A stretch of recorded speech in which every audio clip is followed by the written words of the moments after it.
Hey guys, welcome back to Kunal's Lego Creations, and today I have a new Lego mock for you guys. It's the bucket wheel excavator. It's the biggest land vehicle in the world. Some of you might know it, some of you maybe won't. It's actually used for mining coal or just mining a lot of stuff in big quantities, as it has a bucket wheel in the front. So now we will I would like to show you some of my features in the replica I made in Lego. So of course, the most important thing in a bucket wheel excavator is the bucket wheel itself. It's supposed to move to mine stuff. So there is this knob over here, if you can see it. So if you use that and spin it front, it actually spins in the front. And now we need to control the pitch of the excavator because we need to mine something down. So to do that, this lock opens and we have a string connected to a pulley, and the pulley is connected to these two pillars in the back. And then you can control the pitch just by spinning the knob up and down. If you want it to go really down, we need to just remove the lock, and then we can bring it totally down, and we can bring it totally up at the same time. And then we can lock it up like this.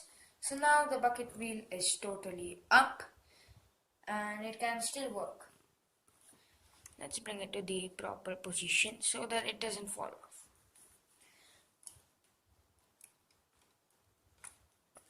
Okay, so that was the pitch. But now, well, we need to mine something in the back. So what do? We can't just turn the whole bucket wheel because it moves very slow and it might even take an hour just to move over there. So we need to do it quick. And how are we supposed to do it? By just turning the whole bucket wheel 360.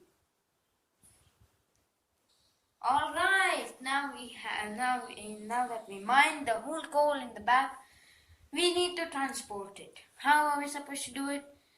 And also we need to transport it very long distance. So for that reason, the bucket wheel excavator, even in real life, has a conveyor belt. It's like its tail, but it's actually used for transporting coal very long distances. I mean, not very long, just a little long into mining trucks. So this is the conveyor belt. Nothing much to show here. And there's this car in the back that you can turn. That is because the conveyor belt sometimes needs to change its directions. So this car helps it change its directions. This car is also pretty nice as a build. It uses 6 tires. It's not the exact copy of any car or anything. I just built it with my own imagination.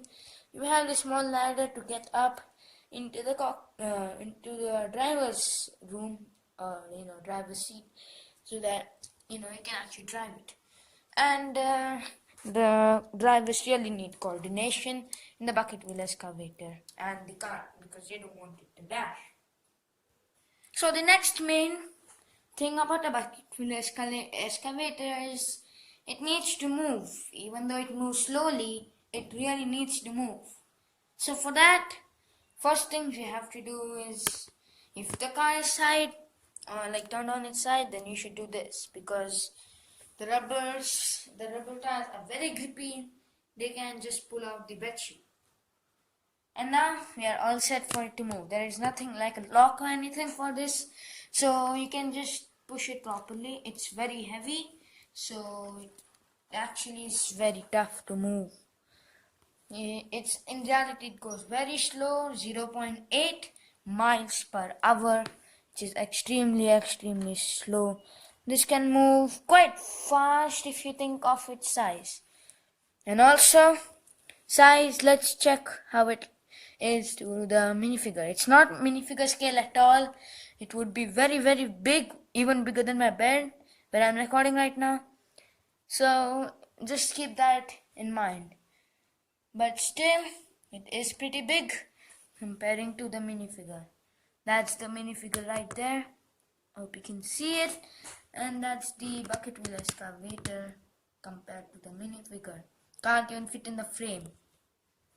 Now let's take a look at the small details of the excavator. First and foremost is the ladder. The very old and good ladder. Just because you have to climb up if you want to get in the driver's seat. So that's the driver's seat right there in the front. As I told you, it's not minifigure scale, so there's no way even a head of a minifigure will fit.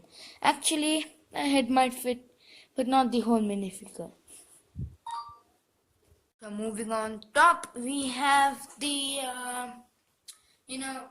another driver's seat type of room control panel type thing that is used to turn this.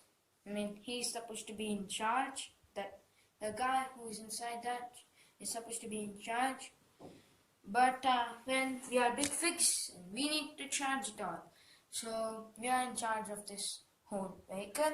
So for that, we have this knob at the back, as I told you, that spins the bucket wheel excavator. And now let's move on very back, and I showed you this already. That's the driver's seat in the car. So thanks guys for watching this video. If you did, if you enjoyed it, then please like, and if you haven't already, you can click that monster vehicle below, which is in red color and spelled subscribe. It really helps me, and you can undo it anytime. Bye bye.